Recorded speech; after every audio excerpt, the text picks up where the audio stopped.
Bonjour à tous et bienvenue dans ce Morning Bull Live. Bienvenue à tous dans ce Swiss Bliss Live. Aujourd'hui, je m'excuse, j'ai eu un petit empêchement ce matin.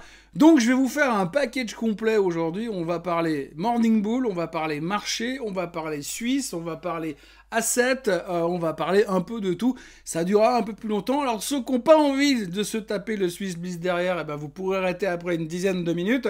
Et puis, ceux qui veulent continuer avec l'aspect suisse, c'est ce qui s'est un petit peu passé en Suisse, surtout le Crédit Suisse, il faut surtout pas rater le Crédit Suisse, eh bien, ils pourront continuer encore un moment pour voir ce qu'il y avait derrière. D'ici là, eh bien, on va faire le point déjà sur ce qui s'est passé hier dans les marchés, parce que tout d'un coup, on a comme un espèce de doute qui nous assaille. Est-ce que finalement, ce bull market qu'on nous a promis depuis le 1er janvier, peut-il durer ou va-t-il durer et comment est-ce que tout ça va se terminer? Je peux déjà vous dire en preview que si ce soir on clôture en dessous des 4100 sur le S&P 500, ça va être un tout petit peu compliqué.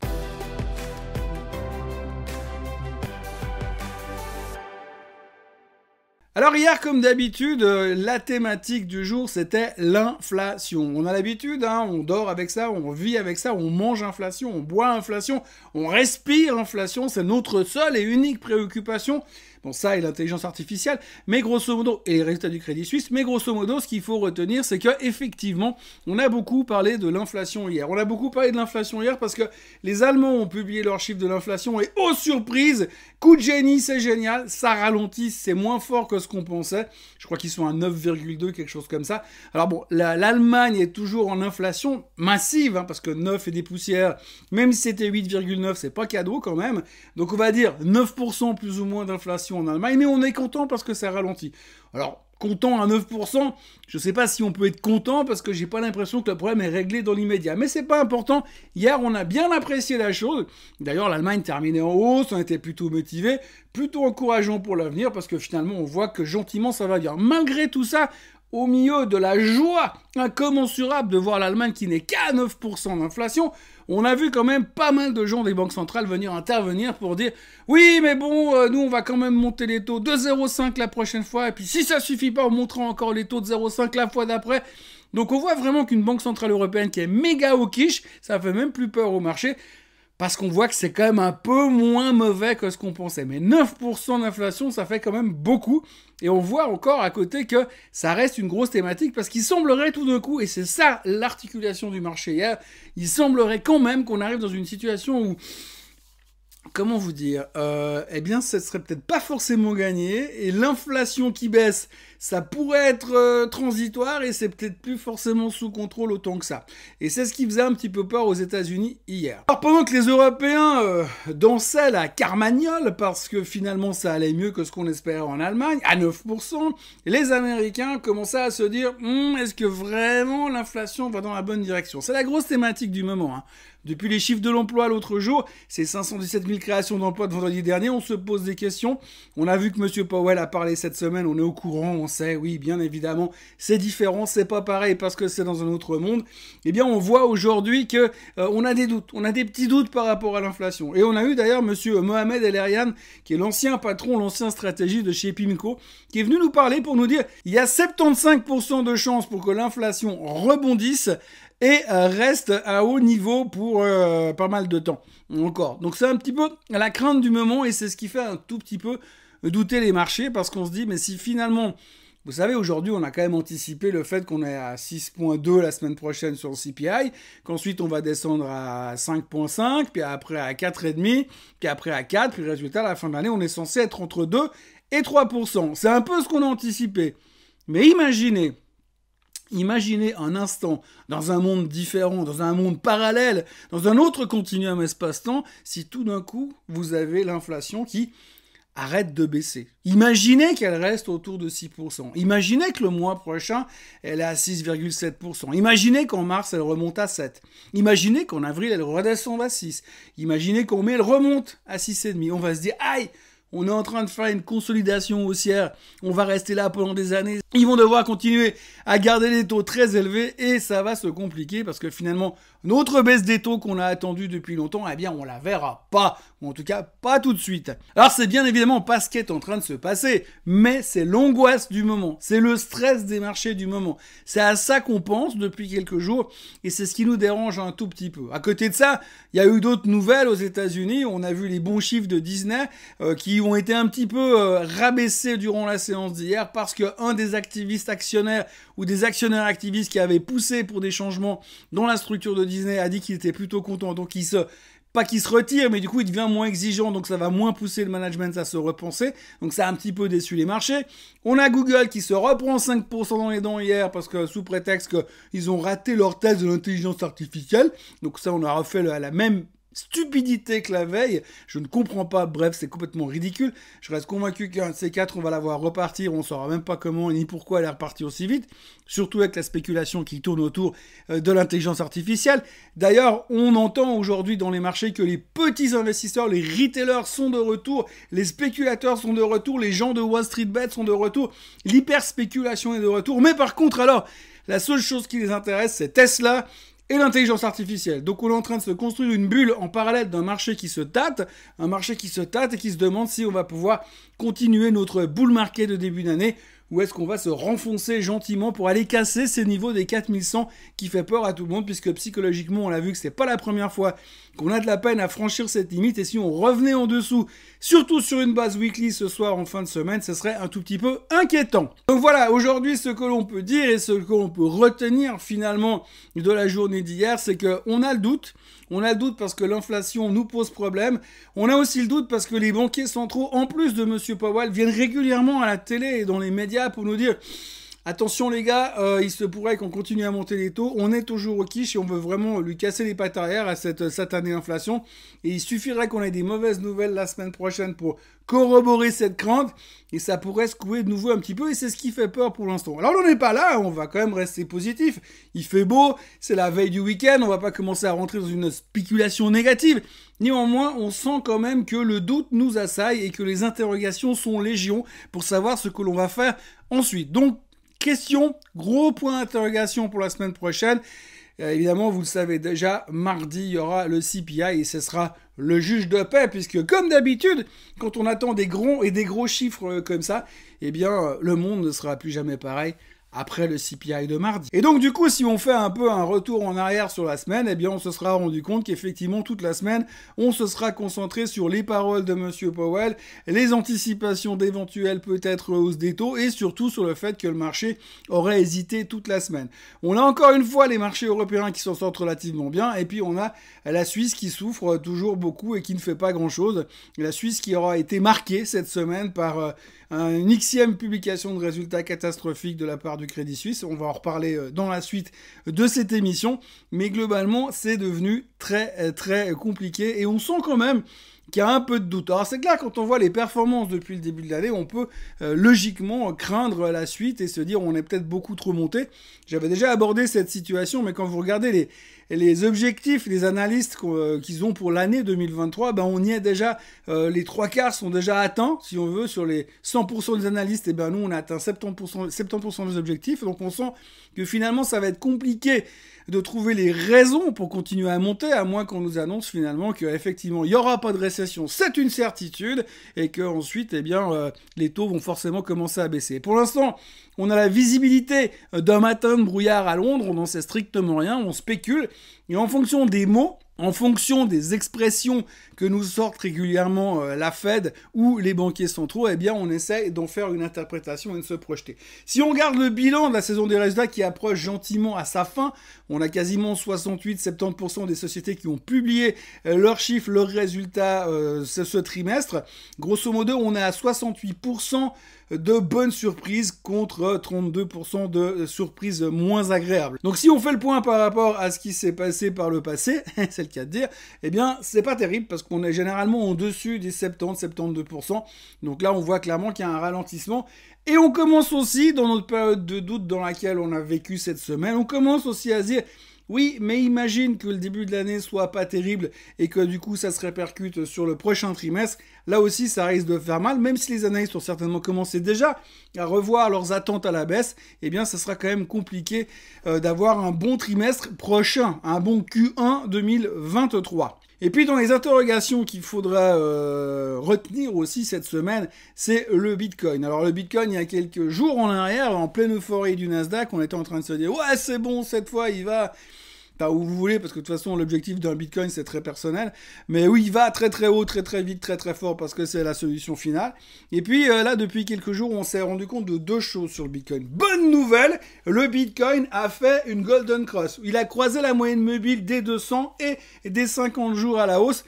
C'est une bonne nouvelle, c'est un bon signe. Ah, attention, parce que ça, c'est sur le chart daily. Si vous allez voir le chart weekly, le Bitcoin a fait une dead cross sur le chart weekly, ce qui veut dire que sur le long terme, sur la moyenne mobile 200 semaines et 50 semaines, eh bien, on a un majeur signal de tendance baissière.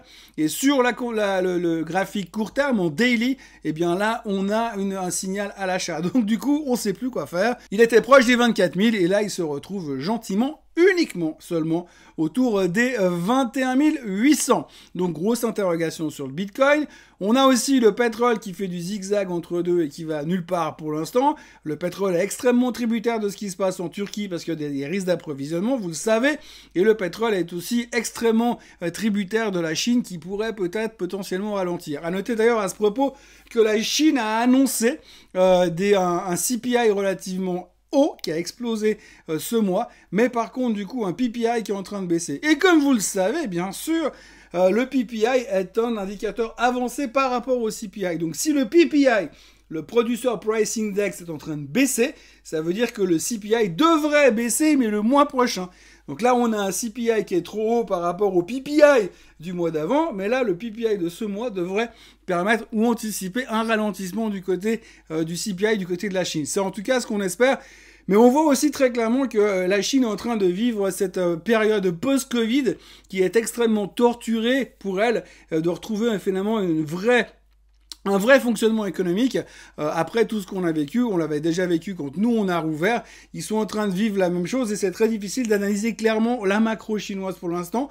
Déjà que c'est pas super transparent à la base, mais là, c'est pire. Dans les performances de la semaine sur les assets en général, donc assez rapidement, le pétrole en hausse de 8,8%, donc ça on connaît l'histoire, je viens d'en toucher deux mots. La Turquie, problème d'approvisionnement, et puis le fait que la Chine réouvre et qu'on voit que l'inflation repart, donc on pense que la consommation est repartie à toute vitesse. Autrement, sur le reste, l'or ne fait rien, mais il a bien baissé depuis la semaine dernière. La Chine est en baisse et tout le reste des indices sont dans le rouge. Donc pour l'instant, à l'heure où je vous parle, il est midi, grosso modo, vendredi 10 février. Eh bien, c'est pas la toute grande forme sur les indices. Tout est dans le rouge. Bon, c'est pas non plus un crash boursier, on est bien d'accord. Mais on voit que la plupart des indices sont en repli sur la semaine. Avec on va dire, le pompon de la semaine, assez brillantissime. Hein, c'est le SMI qui recule de 2,37%. Et on n'arrive pas, pour l'instant, à s'en sortir au niveau du SMI. Pour le reste, eh bien, le Nasdaq a noté en baisse de 1,8%. Et puis, mon ami le SOX qui baisse que de 0,73% parce qu'il y a encore toujours beaucoup de spéculation sur la tech. Pas vraiment à fond sur les semi-conducteurs, mais comme il y a beaucoup de spéculation dans les semi-conducteurs liés à l'intelligence artificielle, 1 plus 1 égale 2, donc on s'en sort moins mal que le reste. Mais comme on le voit, c'est un peu une semaine de pause et une semaine de doute, comme je l'exprime depuis le début de cette vidéo. Si l'on regarde les performances de la semaine, le héros de la semaine, c'est Swisscom, qui a publié des très bons résultats. C'est un peu le seul. Bon, en même temps, quand je regarde ma facture de résultats de Swisscom mensuel et quand je vois combien je paye pour ce que j'ai comme service, ça m'étonne pas que les mecs ils se goinfrent à ce point-là. On va y revenir dans 2 minutes. Et puis pour le reste, eh bien, c'est l'Imbérésina sur le Crédit Suisse qui est en queue de peloton, bien sûr. On va y revenir. Sika qui perd 8%, Logitech qui perd 6,96%. Bref, c'est pas une super semaine pour la tech et pour la bancaire suisse que tout le monde attendait, puisque forcément on pensait qu'il y aurait une bonne surprise. Voilà, donc ça reste extrêmement compliqué et vous le voyez comme le reste, Les pharma qui n'ont pas vraiment performé la semaine dernière s'en sortent pas beaucoup mieux cette semaine, mais moins mal, on va dire, ce qui permet de limiter un peu la casse. Mais encore une fois, on voit que pour l'instant, ça veut pas. Et on va le voir tout à l'heure sur les graphiques, c'est relativement compliqué. Puisque l'on parle de publication de résultats, eh bien j'en profite pour vous signaler que la semaine prochaine, nous aurons Basilea qui publiera ses chiffres, ainsi que Nestlé. Nestlé qui publiera ses chiffres le 16 février. C'est peut-être un peu ceux qui peuvent nous sauver la mise, on ne sait pas, on verra. Et puis si ce serait vendredi, ainsi que Bébé Biotech. Voici donc le SMI. Alors, je vous le cache pas, c'est pas non plus la meilleure configuration graphique que l'on pouvait rêver sur le SMI, sachant que vous avez finalement une banque comme l'UBS qui a publié des bons chiffres et qui n'arrive pas à monter. Vous avez deux pharma qui ont publié des chiffres mezzo et qui sont sous pression depuis quelques semaines. Vous avez une Zurich qui a publié des chiffres beaufs qui n'ont pas enthousiasmé le marché. On va y revenir également, qui finalement mettait la pression sur le SMI. Donc c'est clair que c'est assez difficile de trouver qu'est-ce qui va nous tirer à la hausse en ce moment. Et techniquement, on est en train de casser la tendance haussière qu'on a démarré au mois d'octobre sur le SMI en ce moment.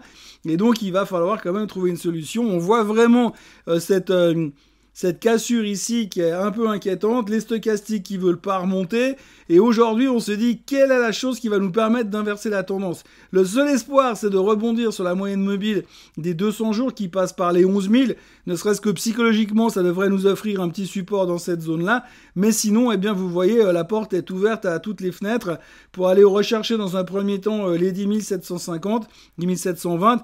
Bien évidemment que ça dépendra un petit peu de ce qui va se passer sur les autres indices dans le monde, même si aujourd'hui on a l'impression que la Suisse a sa vie propre. Hein. Après, on pourra toujours retirer une tendance baissière dans laquelle nous sommes toujours. Hein. On va dire qu'on a buté dessus. Maintenant, si on ressort de cette espèce de parallélogramme, je sais plus comment on disait à l'école à l'époque, eh bien c'est pas forcément très rassurant pour le SMI qui a l'air vraiment à la peine ces derniers temps. Dans la série des indices qui ont des doutes, eh bien la France, voici le CAC 40, le top du CAC 40 est autour des 7377. On n'y est pas encore, on n'a pas réussi à y aller, mais on sent là aussi qu'il y a comme une phase de doute qui est en train de se mettre en place sur le marché français. C'est vrai, quand vous voyez la performance de certaines actions, on se demande comment est-ce qu'on va pouvoir aller chercher beaucoup plus haut. En tout cas, là, on est clairement sur une extension assez spectaculaire sur la France. Il serait assez logique qu'on revienne chercher une espèce de moyenne, de tendance moyenne qui passerait par là, pour être très déjà encore gentil. Si on revenait sur les 6900, 6850, ce serait un signe de, on va dire, de consolidation, de saine consolidation sur le CAC 40. Et puis alors, observez bien cet indice. Cet indice, c'est le S&P 500. Alors, j'ai enlevé toutes les tendances que l'on avait avant, toutes ces espèces de canaux descendants que l'on avait. Et aujourd'hui, on voit que finalement, on est en train de revenir dans une situation qui nous plaît pas. Donc, si je reconstruis mes trends, eh bien, on voit que, vous voyez, on est revenu, on est sorti toujours de cette tendance, mais il y a toujours cette difficulté à aller beaucoup plus haut. Donc là, on est en train de buter gentiment sur, on a buté pour l'instant sur la zone des 4200 sur le S&P, et on revient dans la zone des 4100. Et cette zone des 4100, on l'a déjà testé une fois ici, on a déjà pinaillé autour à cette époque-là, et ici aussi, c'était compliqué. Donc en fait, la crainte aujourd'hui, c'est que comme la tendance globale reste encore baissière, ce serait qu'on puisse avoir un retour dans cette direction. Alors je vous dis même pas ce qui va se passer si on revenait intégrer le canal descendant qui est ici, qui se dessine par cette droite ici. Et ça, ce serait vraiment très très mauvais qu'on revienne là-dedans. Donc il faudra faire très attention sur le S&P 500.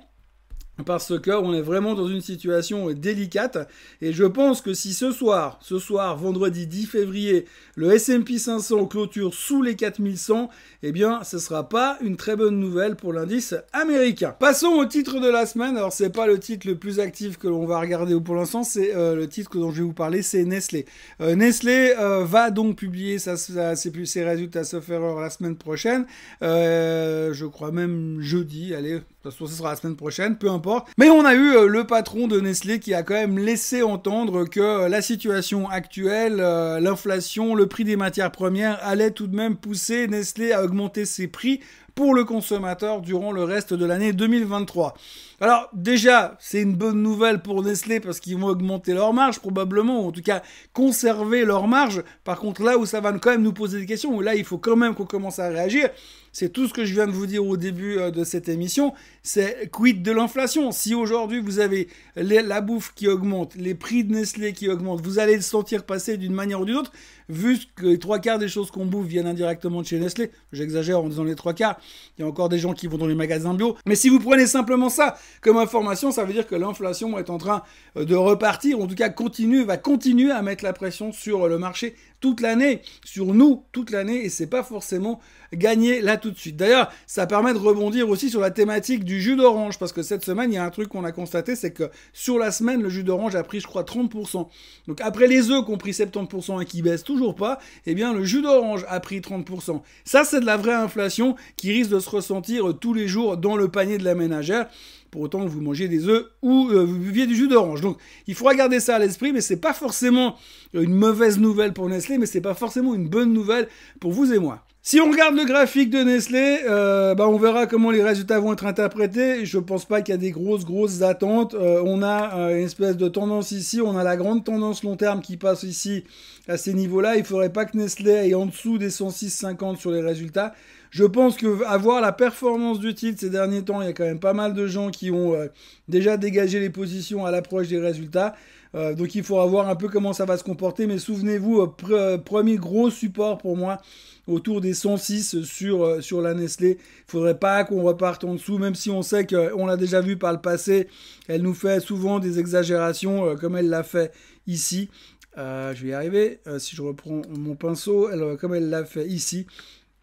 Donc comme elle l'a fait, bon là elle a juste arrêté avant, mais globalement, ce serait bien qu'on arrive à tenir cette zone-là pour pouvoir construire quelque chose ces prochains temps. Puis surtout, au vu de ce qui s'est passé ces derniers temps, c'est un peu la seule qui peut encore nous sauver les fesses ces prochains temps. AMS Osram, alors AMS Osram, chiffre pourri, on va faire ça simple, hein. Guidance plus que conservatrice, et ensuite avalanche de downgrade. Donc vous avez grosso modo le résultat d'une semaine catastrophique pour AMS Osram qui perd quasiment 25% sur la semaine. Donc le chart ne ressemble plus à rien, tout le monde est négatif, tout le monde se pose des questions et ça a entraîné un tout petit peu tout le secteur technologique en Suisse à la baisse, y compris des Logitech ou des machins comme ça. Donc grosso modo, mauvaise semaine, mauvais résultat pour Osram et ça n'a pas fait plaisir du tout au marché. Alors quand je dis que le graphique ne ressemble plus à rien, j'exagère un peu parce qu'on va dire que peut-être il y a un semblant d'espoir de se raccrocher sur les 7 balles. Mais franchement, ça ressemble un peu au mec qui est au bord d'une falaise et puis qui se dit « Ah bah tiens, on va s'en sortir, je vais faire un grand pas en avant » et après ça fait ça. Donc méfiance qu'on se fasse pas une descente comme ça sur Osram. Perso, vu l'environnement, vu le nombre de downgrades qu'on a eu, je pense qu'il n'y a aucune raison de se précipiter. Oui, il y a une Golden Cross qui s'est dessinée ici, alors sur extrême faiblesse, peut-être qu'on pourra revenir dessus. Mais pour l'instant, je vois pas quel serait le miracle qui ferait tourner la veste sur la société. Surtout que si on regarde depuis un moment, c'est pas la première fois qu'on tente quelque chose, c'est pas la première fois qu'on essaye de rebondir. Et par contre, à chaque fois qu'on essaye de faire quelque chose, on s'en prend une dans la tronche et de manière assez magistrale. Franchement, quand je regardais le graphique la semaine dernière, j'avais l'impression qu'on tentait la cassure et puis qu'on pouvait éventuellement inverser la tendance. Mais visiblement, là tout de suite, quand on regarde le graphique, eh bien c'est pas vraiment pour là tout de suite maintenant. Du côté des bancaires, sans parler du Crédit Suisse ni de l'UBS, on signalera les résultats de Vontobel qui n'étaient pas terribles. Net baisse des assets sous gestion chez Vontobel qui perdent 16% et qui descendent autour des 204 milliards de francs suisses. Néanmoins, le management a décidé de conserver le dividende, ce qui est plutôt rassurant. Néanmoins, sur le titre, c'était un tout petit peu plus compliqué, bien évidemment, puisqu'encore une fois, ça fait partie de ces résultats qui auraient pu être mieux et qu'on aurait aimé voir un peu plus satisfaisant, mais c'est aussi une petite déception du côté de chez Fonto. Donc vous le voyez ici, là encore sur le graphique de Vontobel, Golden Cross, et c'est un peu l'image du marché en ce moment, hein. On voit très bien, et ce graphique est assez représentatif de ce qu'on vit en ce moment.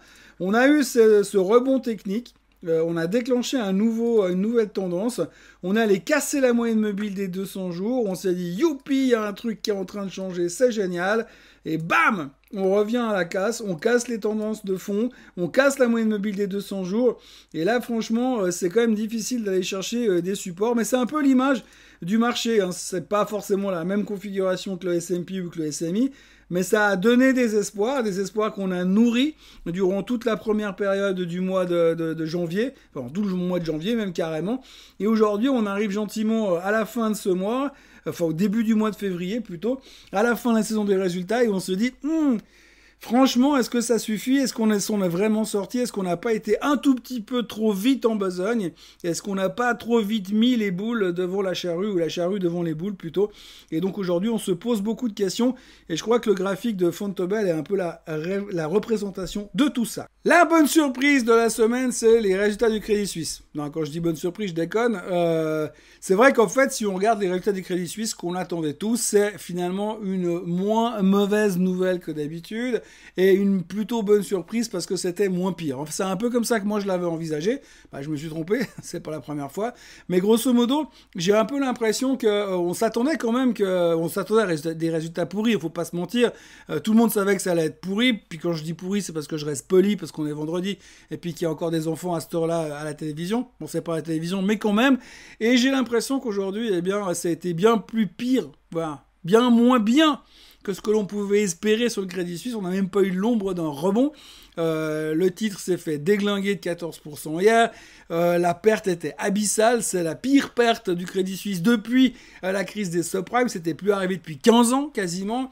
Ils ont perdu 7,29 milliards sur l'année 2022, qui se cumule à 1,6 milliard de pertes sur 2021. Donc grosso modo, c'est une catastrophe. Et les déclarations du CEO qui dit qu'il veut réduire la banque, la rendre à taille humaine et devenir plus sympa avec les clients, ça n'a pas vraiment satisfait le marché. Peut-être qu'il fallait penser être sympa avec les clients avant. D'un point de vue technique, on est en train de retester les plus bas de ces 12 derniers mois, mais ça devient très très compliqué, et j'ai envie de dire que, mis à part le fait que l'on remplace le management par de l'intelligence artificielle, je vois pas trop comment ça pourrait rassurer les gens dans l'immédiat. Mais l'avenir, quelque part, on est en train de pricer le pire. La grande question, c'est à quel moment il faudra racheter le couteau qui tombe, parce qu'à un moment ou à un autre, il faudra quand même revenir dessus. J'avais pensé, pour être très franc, que le moment de revenir dessus, c'était plutôt en fin d'année dernière et en début de cette année. D'ailleurs, je l'ai mis, elle est dans mes top picks de l'année. Mais non, encore une fois, pour l'instant, redéception, ça continue. Même si l'on s'attendait à pire, le Crédit Suisse est visiblement toujours capable de faire mieux que ce qu'on pensait en pire. Ça se dit ça? C'est pas grave. Enfin bref, c'était dégueulasse.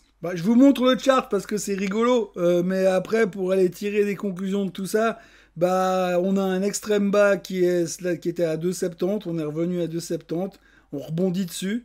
Waouh! Bon voilà, j'ai envie de dire, tant qu'on tient ces niveaux-là, il y a peut-être un tout petit brin d'espoir à vouloir garder. Si on venait à casser en dessous, on peut largement se refaire encore 25 ou 30 ou 40 centimes de baisse en direction des 2 balles. C'est pas beaucoup, 35 ou 40 centimes, mais quand ça vaut plus que 2,80, ça commence à faire beaucoup. On notera aussi au passage qu'ils ont annoncé qu'ils allaient couper le dividende en deux et que les gens ne toucheraient finalement que 5 centimes par action. Zurich Assurance a publié ses résultats aussi. Grosso modo, ils ont dopé leur rentabilité opérationnelle, donc c'était super bien. Par contre, ils ont expliqué aussi que la débandade des marchés financiers, la baisse des marchés financiers en 2022 leur avait coûté quand même pas mal de performances. Donc du coup, finalement, le titre baissotait un petit peu à cause de cette baisse des marchés financiers. Mais qu'est-ce qu'on est surpris visiblement, hein, c'est vraiment, on s'y attendait pas à ça. Oui, c'est vrai, les assurances qui investissent massivement les capitaux qui sont stockés chez eux en actions, ils auraient souffert de la baisse des marchés. Quelle surprise! Néanmoins, la Zurich baisse un tout petit peu, mais ils ont quand même annoncé encore une fois qu'ils augmentaient leurs dividendes, donc ils passent de 22 francs suisses de dividendes par action à 24. Donc voilà, c'est plutôt pas mal et ça continue d'aller dans la bonne direction, même si ça baissait un peu. Je reste convaincu que la Zurich reste un bon titre pour avoir un fonds de portefeuille, ne serait-ce que pour encaisser le dividende. Sur le graphique, pas grand-chose à dire. Eh bien, vous voyez simplement qu'on est revenu sur notre moyenne mobile des 200 jours. Personnellement, comme je vous l'ai dit, c'est plus un fonds de portefeuille qu'autre chose. Il n'y a pas trop de questions à se poser là-dessus. La tendance de fond, si on veut encore trouver une tendance de fond, elle n'est pas du tout impactée par ce qui vient de se passer. Même si on venait encore rechercher les 410 sur le Crédit Suisse, eh bien ça restera encore une zone relativement intéressante pour en acheter, mais je suis pas sûr, vraiment pas sûr qu'on retourne voir ces niveaux-là. La dernière action de cette mission et de cette semaine, eh bien c'est Swisscom. Swisscom, perso, je déteste cette action. Je déteste aussi parce qu'il me coûte très cher toutes les semaines, alors qu'on voit qu'il y a dans d'autres pays, c'est quand même juste nettement moins cher, mais on se fait arnaquer, il n'y a pas d'autre terme, sur les factures de téléphone et sur le coût des abonnements, mais c'est comme ça. C'est le prix à payer pour avoir un numéro qui commence par plus 41. Mais grosso modo, Swisscom a sorti des résultats canons. Comme je le disais en début d'émission, ça surprend pas, vu ce qui se charge et se gave sur notre dos. Néanmoins, du point de vue investissement, ça paye un dividende. C'est ennuyeux comme un jour sans pain et sans vin, mais grosso modo, ce qu'on peut retenir à la fin, c'est que, eh bien, Swisscom traite dans un immense range et qu'il faut en profiter. Alors, on va faire grosso modo, vraiment du gribouillage de base, mais si on essaie de repérer un peu la tendance de fond, eh bien, vous voyez, Swisscom passe de 460 à 579. Alors, qu'est-ce qu'on peut dire de tout ça? J'aurais tendance à vouloir dire, si vous en y aviez, vendez autour de 570, 580, attendez que finalement ça reparte un petit peu à la baisse, et puis revenez vous positionner dans la zone des 490 sur Swisscom. De toute façon, c'est difficile de faire du timing, mais en tout cas, on voit très clairement que pour l'instant, il n'y a pas besoin d'avoir fait des autres études d'analyse technique pour se rendre compte qu'on est dans un range latéral et que fondamentalement, je vois pas ce qui nous permettrait de décoller franchement beaucoup plus haut, mais il n'y a pas non plus de raison de paniquer si elle venait à se replier. Donc, encore un bon produit de range, ça ferait toujours un truc qu'on peut ajouter ou remplacer à la place de notre Novartis habituel. Voilà ce que l'on pouvait dire cette semaine, donc veuillez m'excuser pour cet inconvénient de ce matin, mais donc à la place, je vous ai fait une vidéo de plus de 30 minutes, et vous avez le droit de la regarder en 2 fois si vous voulez. Donc, cette semaine a été la semaine du doute, on verra la clôture ce soir aux États-Unis. Si l'on termine au-dessous des 4100, rappelez-vous que c'est pas forcément une bonne nouvelle. Et puis, pour le reste, qu'est-ce que l'on va regarder cette semaine, la semaine prochaine, en tous les cas? Bien sûr, le CPI mardi en même temps que la Saint-Valentin. Ah, comme c'est original, peu importe. Donc, souvenez-vous, ce sera très important. 6.2 attendu aux États-Unis. Ce sera clairement la question centrale. Est-ce que l'on peut continuer à espérer qu'on est dans un monde parfait, ou est-ce que finalement on aura peut-être été un peu trop vite? La réponse mardi en début d'après-midi. D'ici là, je vous souhaite un excellent week-end. Profitez bien, apparemment il va faire beau et presque un peu plus chaud d'ailleurs, c'est presque le printemps, suivant où on se trouve, en tout cas par là autour c'est presque le printemps. Ensuite, on se retrouve bien évidemment lundi matin pour un Morning Bull Live, comme d'habitude. Et puis une semaine normale, parce que normalement, je devrais pas avoir de bug vendredi prochain, donc je devrais être là tous les matins. Et puis autrement, profitez bien de votre journée, profitez bien de votre week-end. N'oubliez pas de vous abonner à la chaîne Suisse Côte en français, de liker cette vidéo, de la partager, etc. Enfin, vous connaissez l'histoire. Moi, je vous souhaite tout le meilleur et on se voit lundi. Allez, bye bye.